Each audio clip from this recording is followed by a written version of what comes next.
So, welcome, fellow hustlers, for another episode of Design MBA, which is a real life MBA video series for designers, where we interview awesome design hustlers so people like me and you, fellow my designers, can learn the skills and mindset to launch your own venture.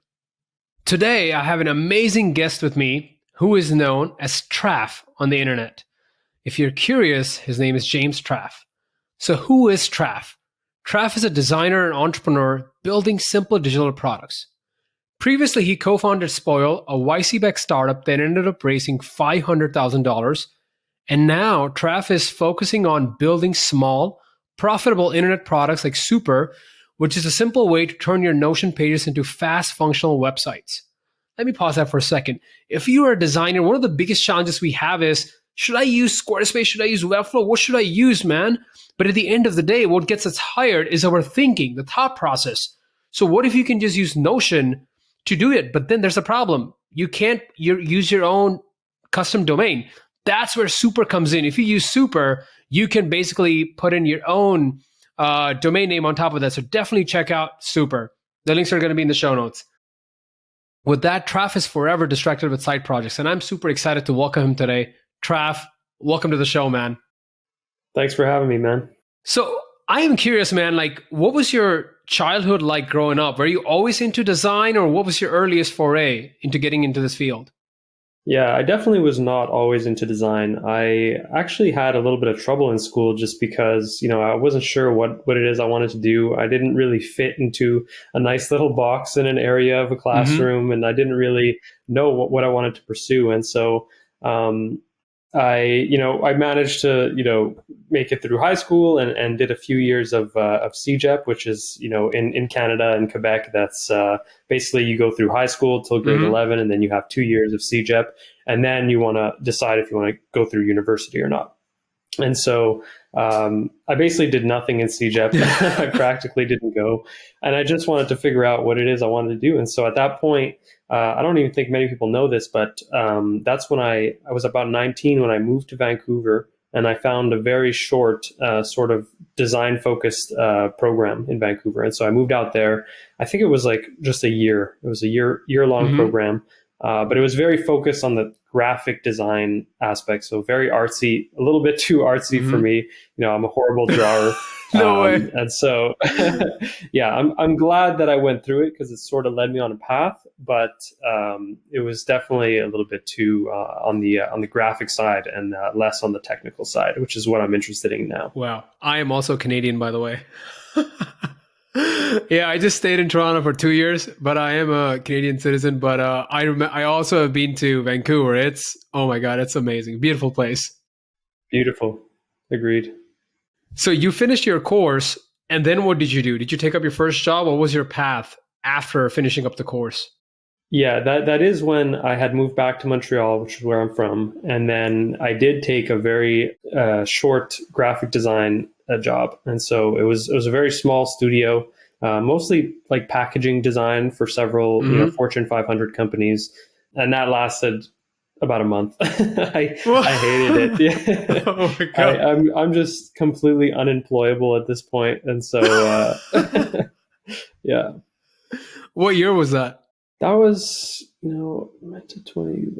Honestly, it's hard to say. I can't maybe 2012. Okay. 2013, who knows? But I'm grateful that I did that and I went through that just because it gave me a little taste of the employed life, and it's okay for some people, some people, they really enjoy what they do. For me, it just feels a little bit of a distraction since, every day you go in and you're building products for another company or another person as opposed to products for yourself. And so there's a little bit of a separation there for me. So would you say like ownership was an issue? Like you're just doing this for someone else and taking orders? For sure. Yeah, that was a big thing. And especially, it was also what I was doing. I was focused a lot on like print design and packaging work and, logos and things like that. And like I said, like I'm really not an artsy style designer. Yeah. I rather focus on like interface design and even some front end development and coding and stuff. And so I prefer that direction, which is where I sort of ended up. After that, I had focused. I was self-employed, but I was still doing, freelance work for other companies and companies that were a little bit smaller, more personal, and even individuals, which felt Mm-hmm. a little bit better in terms of like when you're dealing with someone who's building a product from the ground up, you can at least sort of relate to them and Yeah. help them bring their vision to life, as opposed to doing work for a huge corporation Yeah. that's never going to know your name. So you went to that course. I'm assuming that you had to pay the tuition and it was maybe not a free ride. So there's probably some debt. So were you not worried about it that, hey, if I don't take a full-time job within a corporation, how am I going to pay this? Because now I'm going my freelance route. Yeah, it was definitely a concern. I had obviously, my parents helped me out a lot with that, which is great, and I'm grateful for that. And it wasn't like a tuition like it was, with most colleges in the United States and things. It was really not that expensive, and so there wasn't a lot of debt that came with it, thankfully. And so after that, I basically started to take on I took on everything that I could. I said yes Wow. to everything that came along, even if it were things that I didn't really enjoy, just because at this point I was working for myself more or less. And so Mm-hmm. it felt as though, if I didn't take something on, I might regret it Yeah. later in the future because of the Wow. uncertainty when it comes to freelancing. And so I said yes to everything that came in, even things that I didn't really enjoy doing. But with doing that, it sort of gave me the experience and pointed me into direction with the things that I do enjoy doing. So when I did take on actually one of the first website projects that I've taken on, I didn't know how to code anything, Oh. and I just said yes for the sake of, I know if I say yes, I'll have to figure out how to do it. Yeah. And that just led me to the gateway of building websites. And how are you finding these clients? Were you on Upwork or using a platform like that? Yeah, I didn't use Upwork, but I did share a lot of my design work on, social platforms like Dribble or Behance, and Mm-hmm. even like early days of Instagram as well. And so the first few clients found me through the work that I was sharing and putting out there. And then Mm-hmm. after a while, it just became sort of, word of mouth happened quite a bit. People that I knew personally who knew other people. And then, I got lucky enough that, the more work that you put out there, the more proof that you have that you're a Mm-hmm. good designer, and that more and more people will find you because of it. And so I was lucky enough that, clients were approaching me more than I was approaching them. And were there any crazy stories? Because you're like running everything. You're running the billing, you're running the whole accounting, you're running the design. So were there any crazy stories where you had to like learn something but you failed? Or any favorite failures that comes from that time? Yeah, nothing really too crazy comes to mind, just because at that point I was still dealing with like clients that were paying, a few $100 for things, I see. And so it was only later on, after my experience with building out Spoil and going through Y Combinator, that's when I got into the thousands and then the tens of thousands for charging clients. Oh, so tell me about it. You are at this point doing this freelance stuff with clients. So what made you think that, oh, you know what, maybe I should do my own startup and apply to YC? Yeah, so it didn't actually go down that way exactly. I actually had been put in touch through a friend of a friend, and it was a team. There were three guys, and they were building a mobile app, and Mm-hmm. they needed a designer to sort of help bring some of their ideas to life. And so they actually hired me. And so I went and worked with them for a few months.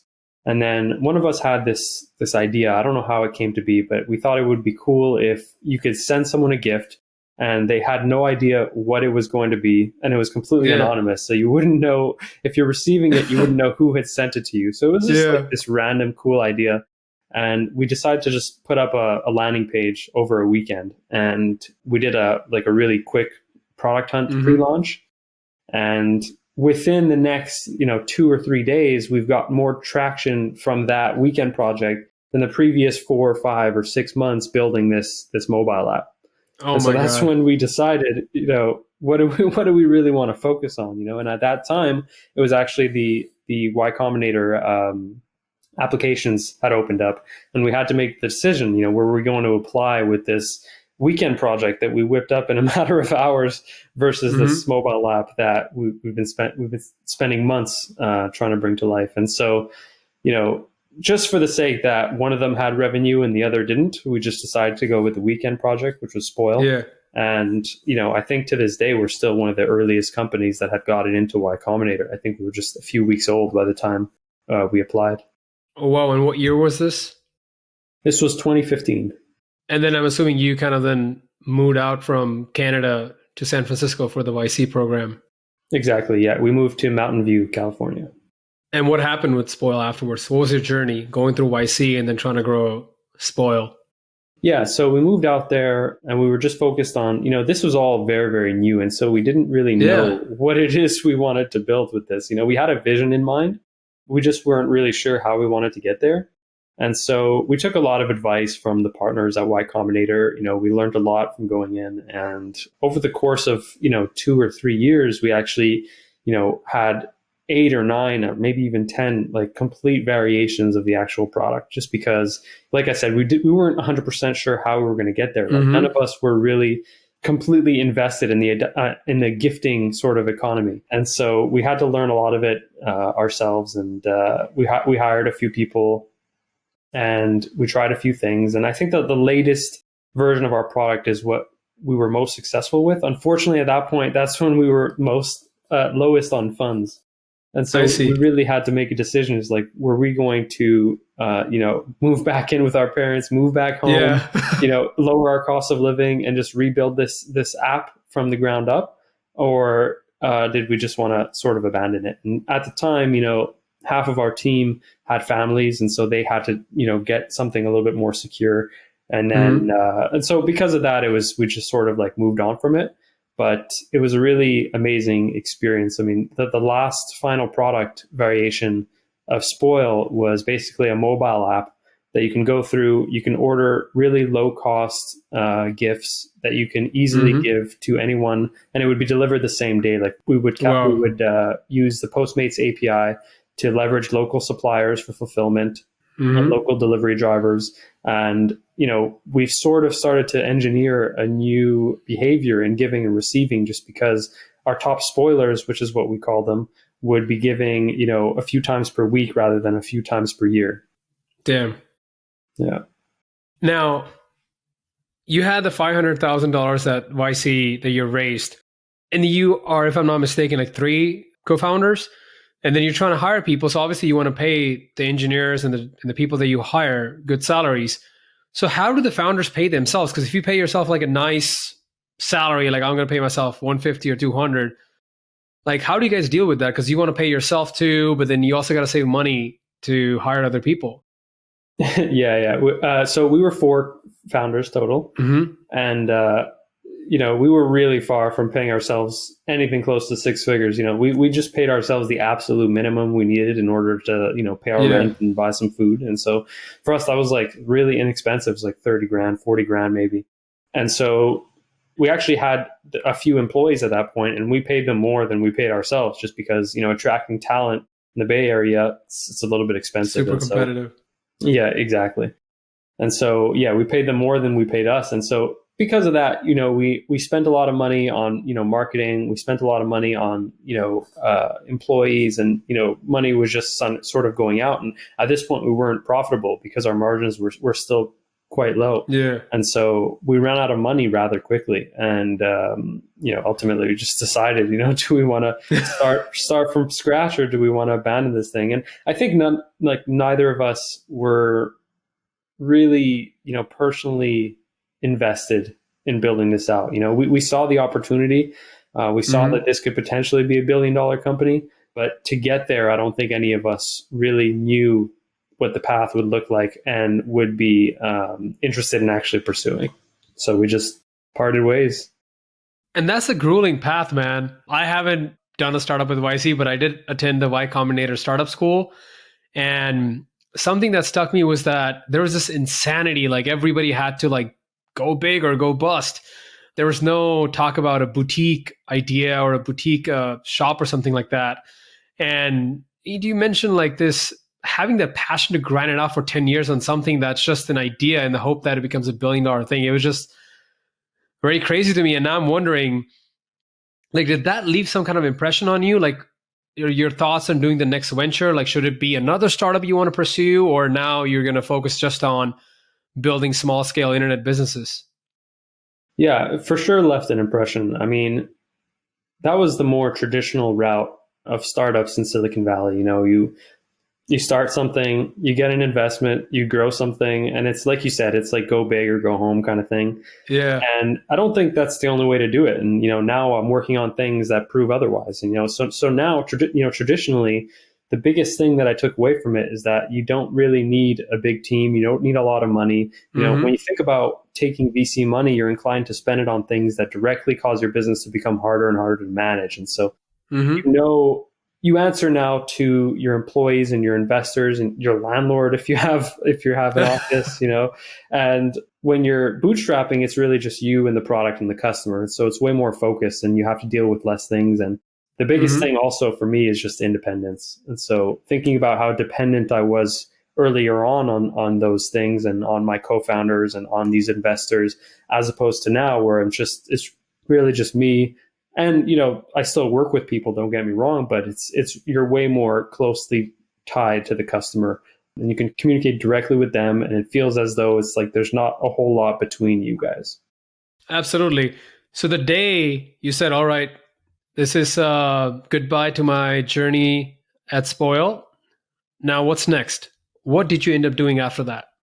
Yeah, so the Bay Area is quite expensive, and so immediately after, I basically just decided, I'm just going to go back home. I moved back in with my parents at It's like first. 4,500 for like a studio bedroom on Soma Street. Like I was Yeah, looking that something up. like that. I actually found a great deal. It was like, I think it was like $4,000 for the basement of a house, but it was like 3 bedrooms, and so Oh my God. we all lived and worked in that basement at one point. So it got a little bit hectic for sure. So yeah, I moved back with my parents, and then eventually when I started freelancing again, it sort of picked up the pace, and got bigger and bigger clients, and just built more and more experience surrounding building digital product. I found like a good niche, and then that's when I decided to move out and live. Now I have a roommate, and we live in a great place right by the water. It's great. Still in Canada? Yep. Nice. So you started like growing your freelance business after this, just having your own independence. Tell me about what led you to create an icon set. Yeah. I was browsing Twitter one day, and I had seen people posting screenshots of their iOS home screens. Mm-hmm. And this sort of was a little bit different because, years back, that was a common thing. I used to follow people who were customizing their iOS devices. The only difference was now people were doing it semi-natively with iOS, with a new And iOS. I'm an Android guy, so I've been doing it for Right. a And long you've time. also been doing it for quite some time. Yeah, exactly. And so back in the day, that wasn't something like anything out of the ordinary, because you would jailbreak your phone and you would get access to the Cydia Yeah. store, and then you would be able to customize your device that way. But now people are doing it in a way that is native to iOS, because with iOS 14, I actually think you can do this on iOS 13 as well, but Apple decided to release a way on the Shortcuts app to upload custom icons for Mm-hmm. your icons on your home screen. And so in a way, you could just customize your device. And this is the first time you could do this on iOS. And so it was sort of a big deal. And so it was that whole idea was starting to pick up. And so I figured, I have all this experience. I've been customizing my device for years on the Cydia Mm-hmm. store with my own icon. And so I decided to just try it the iOS way using the Siri Shortcuts app. I posted that screenshot on Twitter, and it immediately started to go viral. And Wow. yeah, and at that point, I noticed that a lot of people were starting to ask about the icons in the video. And this is not something I envisioned at first. I had no idea that I can monetize this in any sort of way. But I thought, I have these icons here available. I may as well just, publish them. I uploaded them as a product to Gumroad. I created a really Mm-hmm. simple website using Notion and Super, and I pushed that out to the world. And at that point is when I just went to sleep. It was late at night, and I went Yeah. to bed. And then the morning after, I woke up to $6,000 in sales. Holy shit. Yeah. And what caused such a huge uptick in the sales? It's just because it was viral? That's really it. It started with my single tweet showcasing my home screen, and then I had a second tweet which linked the icon set, and just from those two tweets, really got enough traction to generate $6,000 in sales overnight. Wow. And then I think it was a couple of days later that the famous YouTuber MKBHD picked that up and then put that in one of his videos. Did he like contact you that I'm going to use this your icon set in my video, or he just did it and then you found out? Yeah, so that's when I realized, I could maybe further capitalize on this, and so I knew that a lot of people were going to be visiting my page through his video or through his Twitter. He also tweeted about this. I also had put out a story, 6 figures in 6 days. 6 days later, I realized I made over 100 grand in revenue from these. From the first day you launched it to just in 6 days, from the day you launched it to then 6 days, you made $100,000. Oh my God. Yep. And so, a lot of people would see that and they see, right away they would say, that's an overnight success, but I really wanted to outline the fact that this whole thing was in a way 7 years in the making, because, 7 years ago I had been tinkering with the whole jailbreak community, uploading custom icons to my device, and creating icons and home screens, at that time. And so in a way, what my actions 7 years ago up until this point, prepared me for this opportunity. And so in a way, I got lucky in a whole bunch of ways, and in other ways, I wouldn't have been able to capitalize on that luck if I didn't take those previous actions. And so I wanted to outline that in the story, just so, to get people to understand that, the actions you take now are going to have an effect years from now. Mm-hmm. And it might appear to other people that you'll get lucky or that something will just happen, but it doesn't exactly work that way. And so I just wanted to, talk about the story. And so I outlined that, and he discovered that as well. And he decided to tweet about it and tag me in the tweet. And so at that point, I knew that there was going to be a whole bunch of people coming to visit my Twitter profile from his. Yeah. So I decided, at that point, I'll create an MKBHD themed edition icon set. Yeah. And, further capitalize on this, which, it didn't sell too much. I think it sold like $2,000 worth. But I think people really enjoyed the whole idea of me putting together for like more content, and that drove a little bit more traffic to my previous icon set as well. Oh my God! And I'm just wondering, like, what your notification might look like for those 6 days when you're making that, like, payment received, payment received, payment received. Yeah, the few days after, it was just going crazy to the point where I just had to disable notifications. I couldn't focus on anything else. It was actually bad. Because I've got this like dopamine machine like to my brain every few seconds of the day, and it's completely distracted. And so I had to disable them, but I knew it was still going on in the background. And so every few hours I would check, and the numbers would just be mind blowing. It's like a slot machine. Like every time you pull down, there's like, ding, you hit the jackpot. You hit the jackpot. Exactly like that. So did you have a chat with MKBHD after that, or was it just like, hey, thank you for doing this, or did you guys get on a video call or something like that? We did not really formally talk. I had sent him an email just because the link that he actually linked in his video, he linked to my instructions page instead of my actual homepage, the icon set. And so I sent him a quick email just because at this point I had his personal email because he was a customer on Gumroad. And I see. Yeah, and I just asked him if he would mind just changing the link, and he replied right after saying, "Yeah, no problem at all." So that was the interaction that we had. I mean, it's crazy, man. Like two strangers on the internet just helping each other out is insane. Exactly. Yeah, it was really great, and it's really leverage on leverage if you think about it. I put something out. Content leverage, I built something in the matter of 1 to 2 hours. I put something out there, and then it's just continually working for me. And then he did the same thing with his video. He spent a few minutes or an hour or 2 hours or however long it took to put together a video. He put that out there, and over the course of the days, it would rack up millions and millions of views. And so it's just a great example of like content leverage over leverage, and them working together to provide even further leverage for us both. And then all this leverage to basically create a source of passive income, like build once. I think I follow one of your tweets, like build once and sell twice. Yeah. I think that's a Jack Butcher quote. Yeah. So I think one of the things that most people might miss out on that you pointed out as well in that article was the reason you were able to capitalize on all this. Like, first of all, I definitely agree that there are some actions you took a couple of years earlier that led to this point. But even putting that aside, you chose to optimize for freedom in your career. in your life. So if you were in a typical 9 to 5 job, you might be in a conference room listening to the meeting going on, and you would not have had the time to just browse the Twitter and be like, oh my God, this is popping. Let me spend 2 hours and create this icon set and launch it. That's exactly right. Yeah. If I was bound by other tasks in any sort of capacity, especially with something like this, something that was going more and more viral every second, time is really of the essence for capitalizing on that.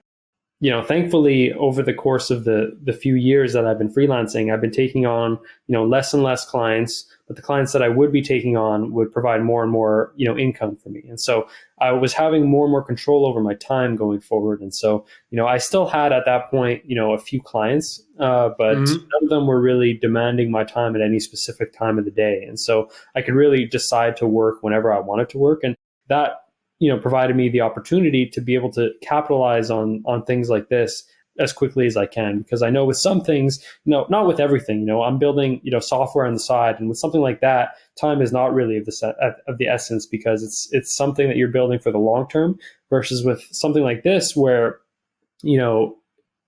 something that's going viral, you want to be able to capitalize on that. Yeah. So that's also why I decided to go with, Gumroad and Notion as as my tech stack for this. Because, I could have uploaded these to my personal website, which is what I do with my Lightroom presets. But because my personal website is it's all hand coded with, HTML and CSS and some JavaScript, it would have taken me longer. And so I knew, because of that, I just figured, what's the quickest way for me to publish a website and sell these products? And the answer was those 3 products. And your article, that 636 day, I'm probably just going to call this episode the same thing, like more leverage. But it really inspired me, because I was at that moment, for reference, on June 20th, I left a nice paying job that paid me $120,000 in corporate America to kind of like do my own thing, to kind of grow the podcast. And at that point, I still had some contacts reaching out like, hey, do you want a contract job? We can get you up to $150,000. And I was reading that article that you wrote at that time, and something inside me clicked. So like now my schedule is like, I teach Monday to Thursday from like 1 p.m. to 10 p.m. So before that time is mine. I can do interviews. And Friday, I just focus on podcast. So like I'm doing this interview with you. And it really hit me, this power of owning your calendar. I think as long as I was in the 9 to 5 thing, I was at the mercy of the overlords in corporate America, where if somebody set up a meeting with me on Friday, then I have to write an email like, or maybe call in a sick day. And I did that, but I ran out of like excuses, like I have a bad stomach. Like, how many times you can keep using that? Right. So I think that was extremely powerful. Did you at any point look at your friends who might be working at Google and Facebook and making bank, and kind of like question yourself, like, man, I kind of like should have like gone that track, or maybe what would it have been like to join that track? Yeah, I had thought about it, back when we were moving on from Spoil and I was still in Silicon Valley. I had actually taken interviews with Uber and, Airbnb and some of those companies, and I could have pursued a few of them if I actually wanted to. But I looked back at the first job that I had, and I realized, a lot would be different, but in a way, a lot would be the same.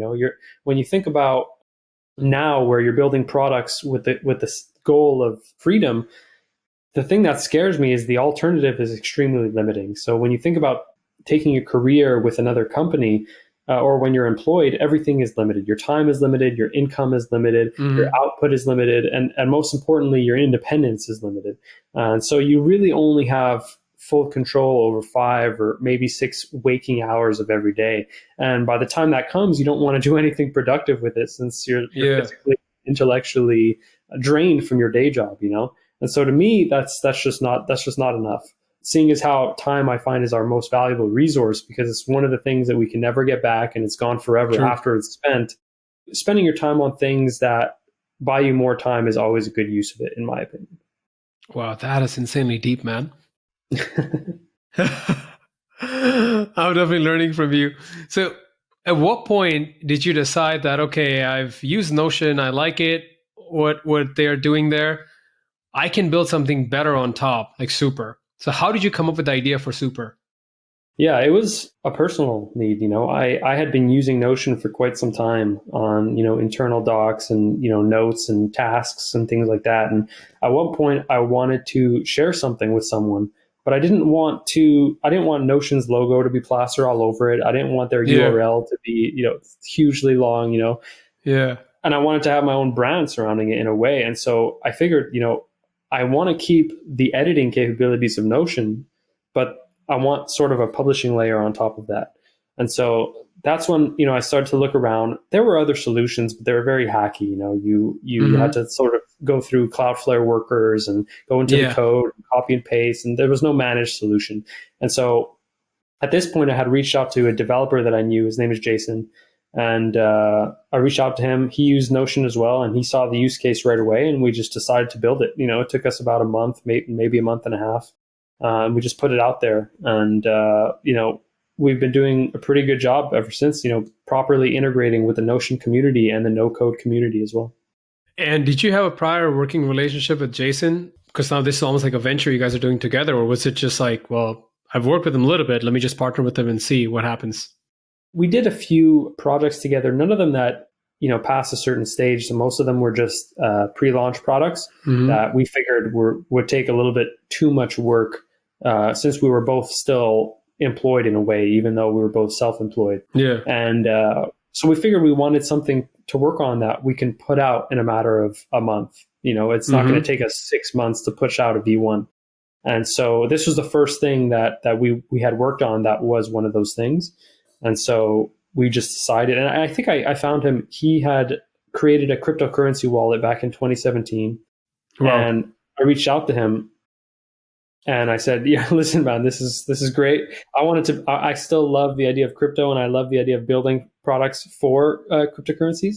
And so I had wanted to build something at that point. And I reached out to him saying, you're a developer, I'm a designer. We can build something great together. Let's do it. And so ever since that time, like, we've stayed in touch, but we've never really worked too deeply with each other until Super. And are you guys co-located right now in the same country or city, or different parts of the world? No, completely different parts of the world. He's in Israel right now, moving to Colorado. Wow. Yeah, and I'm in Canada, obviously. So Israel was a little bit difficult just because of the time zones. We only had really like 3 hours of real overlap. But once he moves, it'll be a lot easier. And how do you guys communicate? You guys just send each other emails or Slack or video calls? We're on Slack most of the day, and then whenever we have something that's more than just a message worth, we'll just jump on a quick video call. Wow. And how did you guys launch? What was did you guys have a crazy marketing strategy for launching Super aside from the product hunt launch? We had no plans at all. Neither of us were really marketers in a sense. But, one thing that I learned from Spoil is that, you can hire for a job when you work. And this is why I'm grateful that I went through this sort of startup experiences, because you can hire for a job, but it'll cost you time and money.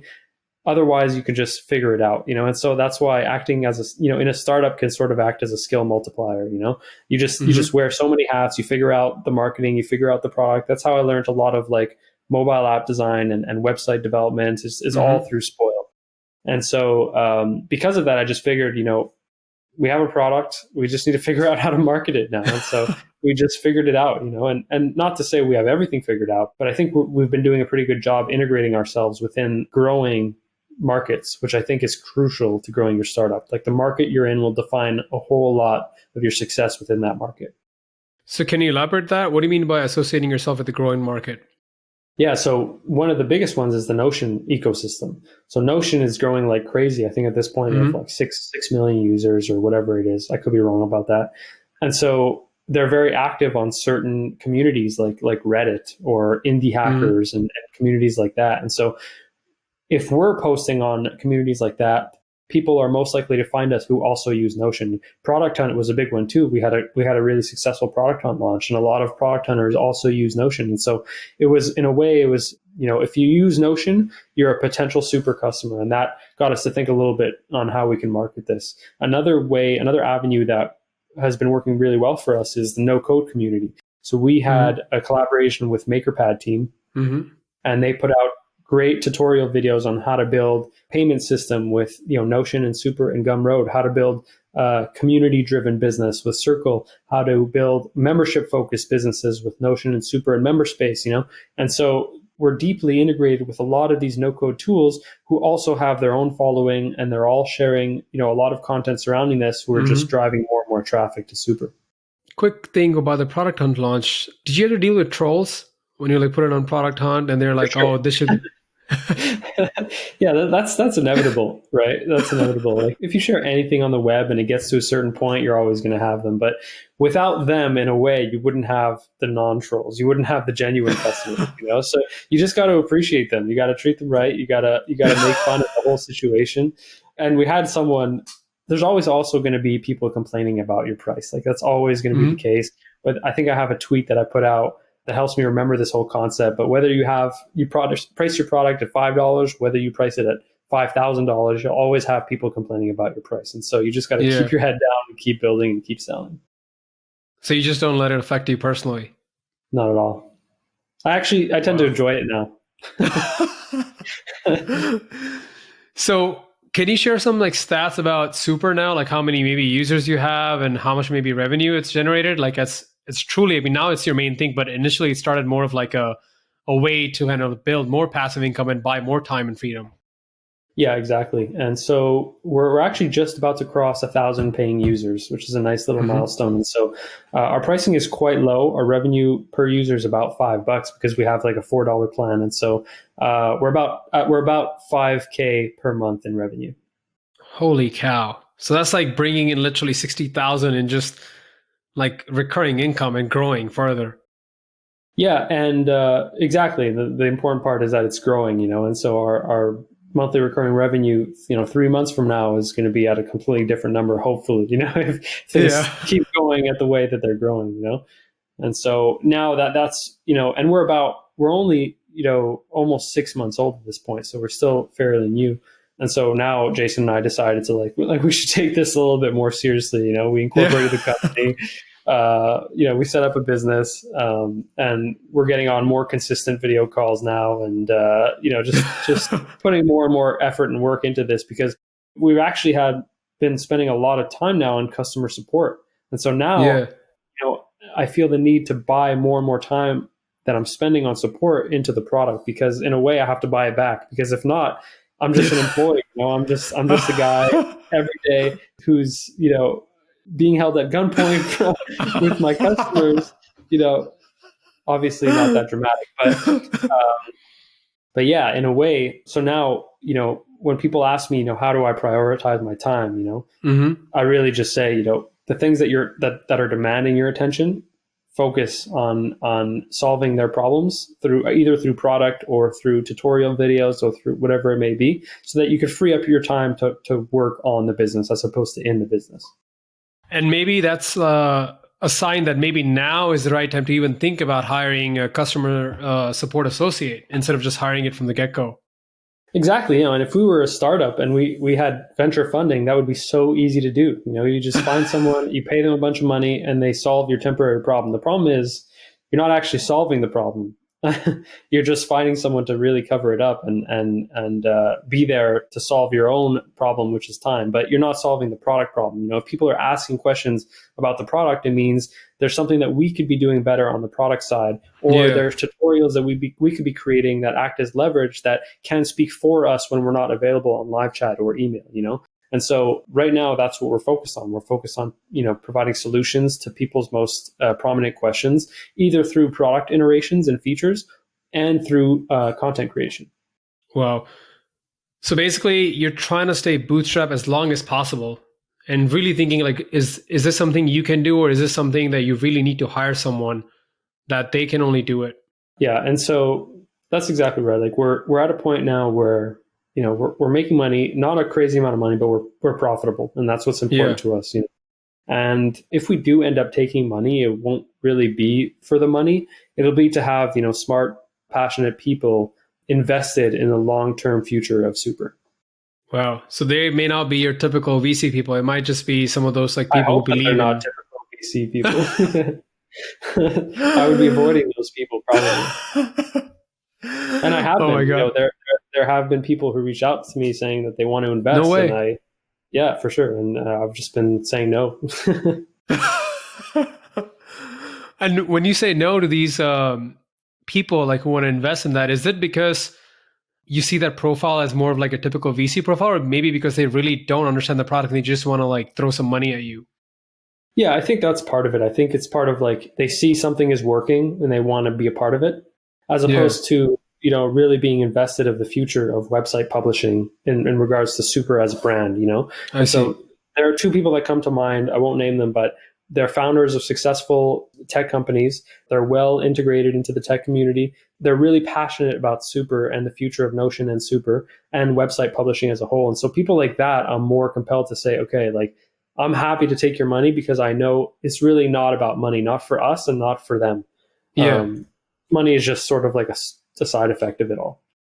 But then, like, if let's say Super ends up becoming this like boutique business, which is like growing and maybe it brings in like $1 million in revenue every year.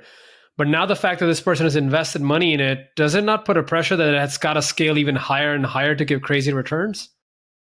For sure, yeah. And I would make that clear when I'm talking with them. If I'm having someone invest in the business that's going to be, requiring investor meetings every 2 weeks on every Friday, saying like, hey, what's the status update? Like, how much money Yeah. are you at? If you're not at 50% growth month over month, then I want out, or whatever it is. I'm not interested in partnering with them. So that's something that I'll make clear. Obviously, we're all in the same boat in terms we all want this thing to grow, but we also want to make sure we're growing in a way that's controllable and that's scalable and that makes sense within the vision of the product that we're after. And so I would just do my best at making sure that the investors we have are on board with our vision. So you're also not, I mean, obviously, as a founder, you also have hopes that this grows crazy big, but you're also letting the market dictate where this needs to be at versus like the previous startup, like just put it like we got to grow it to $1 billion startup no matter what. Exactly. Yeah. And I think that's one of the things I've been learning is that like no matter how much you try and shove your product down people's throats, it's like the market is going to define how big you are in a certain category. Like you can obviously do your part in terms of like, integrating with other products and growing and word of mouth and building a superior product and, integrating with products that have already pretty big audience. And so all of those things will help. But if your market is not growing, if Notion as a business wouldn't be growing and as a community wouldn't be growing, Mm-hmm. then we wouldn't be growing. Yeah. Now, have been for a long time obsessed with side projects. So I know that now you're taking Super more seriously. There's more traction, there's more revenue. What if you come up with another side project? How do you prioritize that? Like, oh, you know what? Now I'm just committed to Super, but then I have this other crazy idea on the side as well. Yeah, it's a great question, and I think it's probably going to be increasingly more and more challenging because I love tinkering with new projects. I'm building one right now, like on the side, and you know, at this point, it's not to say that I'm going to abandon one for the other, but I'm really passionate about bringing simple digital products to life, both on the brand side, on the digital design and product side, and so I think I'll keep doing that. And so I really just have to decide, how do I want to allocate my time, and like I said, the biggest thing right now is Super, just because it's demanding more and more of my time and attention. But once we solve those issues and we build this, a lot of those into the product, then it'll free up more and more of my time to, like I said, work on the business as opposed to in the business. And so when I build side projects, the idea isn't to spend a whole lot of time after launch on marketing them. I I mostly see. build projects in a way for myself. And so even if it fails completely, I'm successful because I have at least one customer, which is myself. Mm-hmm. And so, yeah, it's really, I don't really have a great answer for this either, just because I don't know how some of the other projects will Yeah. do on their own, So it's hard to say if something I launch next weekend works better than Super has been launching the last 5 months, then it's hard to say what direction I'm going to go. But if I'm as passionate about it, I'll try and keep both. I can relate to that train of thought because, when I started the Design MBA, and it just started this year, I launched live on April of 2020. And it's just not been a long time if you really think about it, right? But I told myself like the biggest thing for me is that even if nobody gives a shit about it, there's no viewers, I am the customer, meaning like I care about learning from you. So for me, that is what drives me. And I say, screw the vanity metrics. I mean, they are important in their own sense, but for me, just like you said, it's just important that I get face to face with people like you that can inspire me to think beyond my horizon, and see like, oh, there's a different world there. Absolutely. Well said. What does the future roadmap look like? If you can share some of the things you're working on behind the scenes for upcoming releases for Super. Yeah, we're really excited about the future of Notion, as well as the future of just outside of Notion, just the future of website publishing. When you think about what's the easiest way to get a website out, there are a ton of platforms. There's Card, which is probably the most easiest outside of things like Webflow and Squarespace and Wix and WordPress and all those. But I think with products, there's always an opportunity to make something easier to use and make it simpler and make it nicer. And so we're really excited about that. Feature wise, we're excited to roll out official integrations to make, integrating other software into your Super and Notion website super, super easy. No pun intended. And, and themes as well, because, one of the questions that I got most from launching my icons website is like, how is this done on Notion? It doesn't look like a Notion website. And the answer is that I added some custom styling. I added my own navigation bar. I customized the look and feel. And so we're building ways to make this easier for other people to do so that they can customize their websites so to make it feel not like a Notion website. And content wise, we're also launching a super marketplace for themes and templates. So, if we were to build, for instance, we're building a podcast template, which might be perfect for you and the Design MBA. And so we're building out these templates in Notion. We're styling them with Super. And once we package them, we're going to be allowing other people to use these really, really easily. And is the plan there, maybe this is a question that you haven't figured out the answer to, maybe it's still a work in progress. Is the idea to share those themes as a value add-on for everybody that's a paid subscriber or a paying member for Super, or is it going to be like an add-on that they just pay for those themes? Yeah, we're still thinking about that. We're thinking about doing it in sort of a way that's, the supermarket. In a way, it's a super marketplace. And so, anyone would be able to upload their own themes and templates and sell them on Super. And so, in a way, when they're marketing their own templates, they're also marketing Super and the functionalities that they provide. Yeah. So that's one direction we're going, but to be discussed. Got it. What final parting thoughts do you have for designers that maybe have this crazy idea like you do their own thing, but then they're tempted by the lure of 9 to 5 and the stability and the status thing? What would you tell them?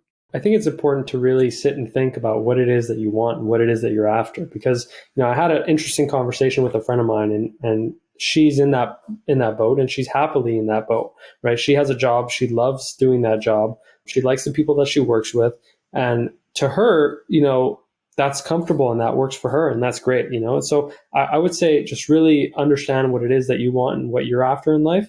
And whatever that is, you could just work backwards, if it doesn't have to be a huge thing either. If you have this small idea that you want to bring to life, you don't need to quit your job. You don't need to get some sort of degree. You don't need to go back to school.